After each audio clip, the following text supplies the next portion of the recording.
What's going on, guys? It's your guy Knight, and today we're going to be doing daily Treasure Cruise news. And shout out to Evan, who compiled a lot of the information that got data mined, and shout out to the Reddit community for translating a lot of this information. So first off, we're going to have a brand new Pirate Festival rare recruit Smoya, and this character in his Pirate Festival special is going to do 2 times his attack and damage to enemies in front facing a large range, and then he's going to have a 100% chance to inflict special seal on 2 enemies for at a 20-second CT. And his Pirate Festival ability is Int allies will have level 7 attack up, and then all enemies will have level 10 miss rate up. So, especially right now with the int meta going on, like the int and quick meta, this character is going to be really crazy to have. Though I wouldn't recommend pulling on this banner if you aren't like really invested in Pirate Festival. But as you can see, all the characters on this banner are going to be int besides Anel. So if you really want to pick up some of these int characters or potentially this Pirate Festival Smoya, this might be a really decent banner to throw some gems at after the anniversary Seago Fest.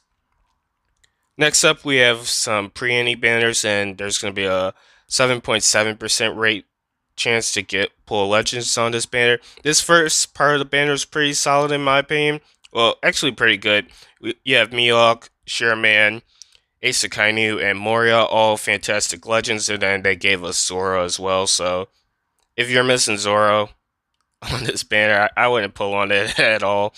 Um, part 2 is actually not as good as part 1 is, in my opinion, but we have the GOAT, V2 Kaido, we have V2 Shiroshi Manshari, Luffy Sanji, they're actually still solid. Blackbeard, who is like kind of mid in my opinion, and then Halloween Shanks, who no one likes besides Stump. But on this banner, on the 5th multi, there's going to be a limited pool Sugo, or no, I think the 3rd multi is like a limited pool Sugo, and then the 5th one, the 5th and 10th multi are guaranteed characters on these banners. So if you are missing any of these characters on this banner, and after your anniversary pulls, the character that you were pulling for doesn't have like any of these characters on that banner, it might not be too much of a bad idea to come back and pull on this banner if you are like missing a lot of these characters. But odds are they're probably going to be on like a better banner on the anniversary Seago Fest, so it might be better just to spend your gems on that. Next up, we have is the anniversary ship got announced, and the anniversary ship is going to be coming out starting May 8th, and there's going to be 3 periods: May 8th through May 12th, May 12th through May 19th, which is basically the beginning of the 7th anniversary Seagull Fest, and then May 19th through June 16th is going to be the final period. And we don't know if there's going to be like XP like right off the jump. I hope it is, or max cooldown. Either way would be pretty cool, but yeah, that's all we know so far. Next up, there's going to be Arena Young Shinobu, which is really cool. And this character and her special is going to remove all positive buffs on the crew. She's going to reduce 3 turns of bind and paralysis on the crew. And for 3 turns, she's going to deal 200 times her attack and strength damage to all enemies at the end of the turn. And for 1 turn, she's going to boost the attack of characters by 1.75x.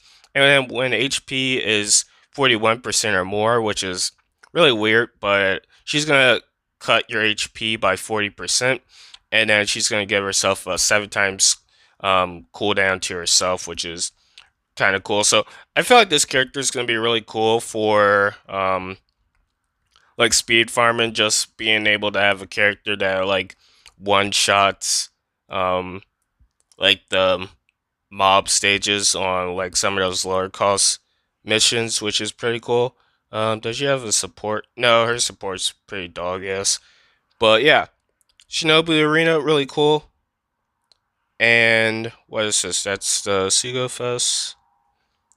Yep.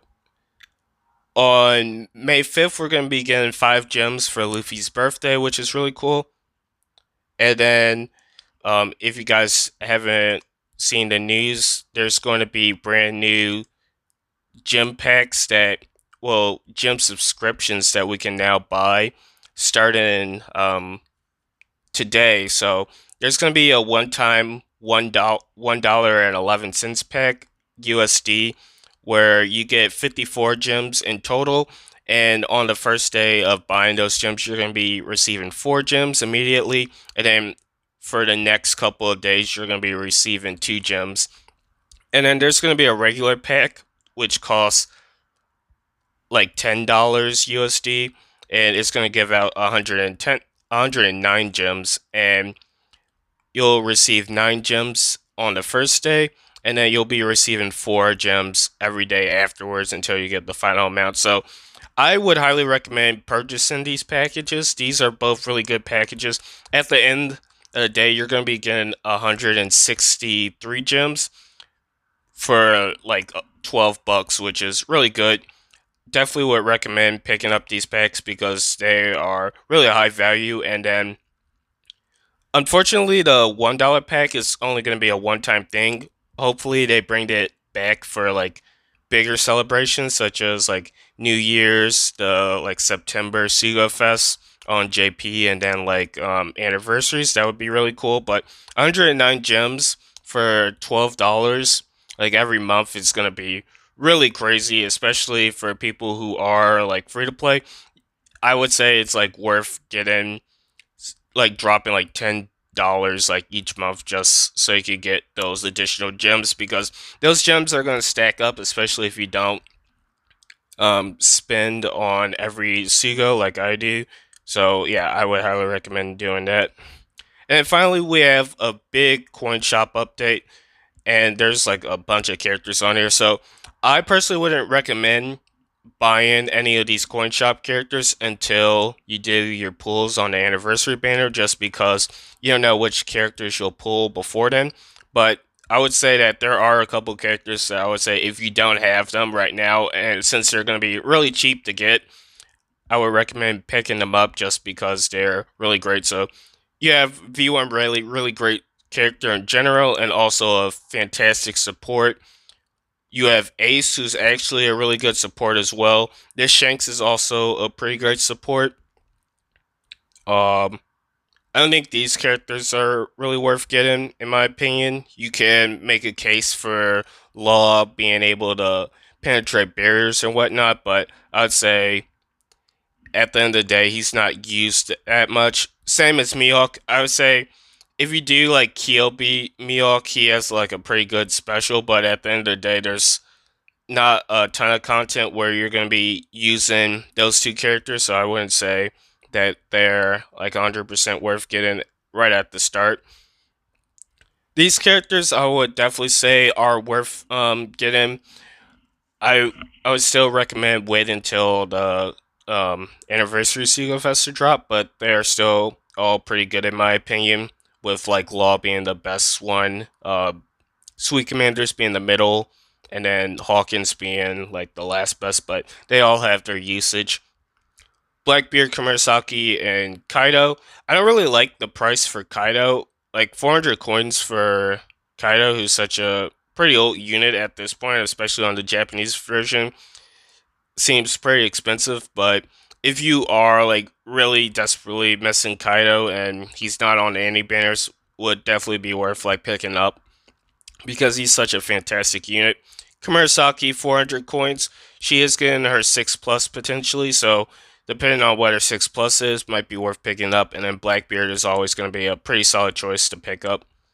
Then we have Jack for 400 coins, which might be a good chance to pick him up if you don't have him already, just because the 7th Anni Ship is going to definitely have a spot where it's going to boost XP, so you're going to want to take advantage of that.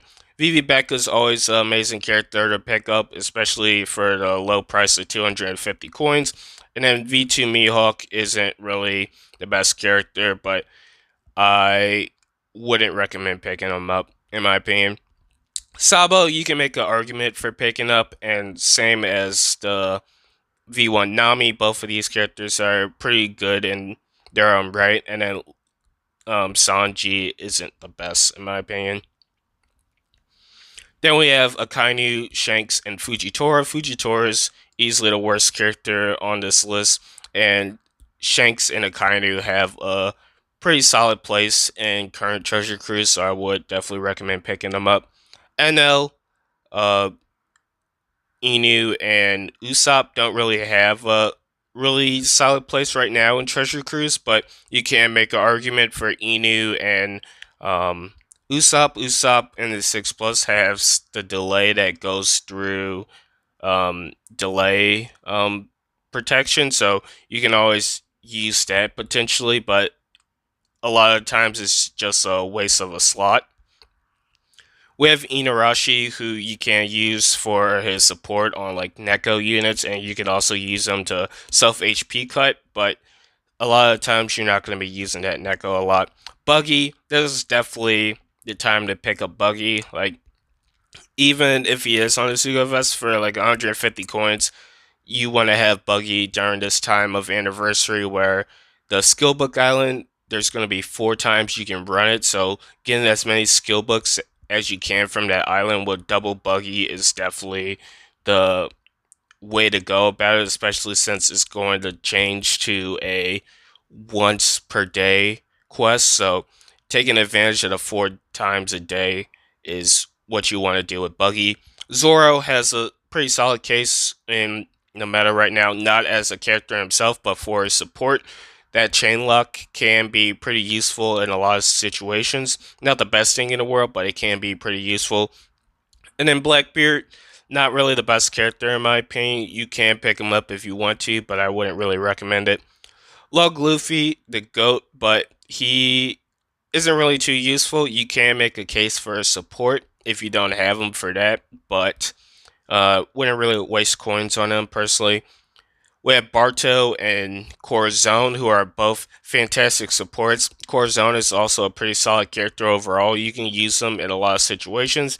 And then Barto is just a fantastic paralysis remover that you can put on Cavendish and Robin units. So definitely would recommend picking them up. And that's it for this list. So thanks for listening to my daily Treasure Cruise news. I'll see you in the next video, and goodbye.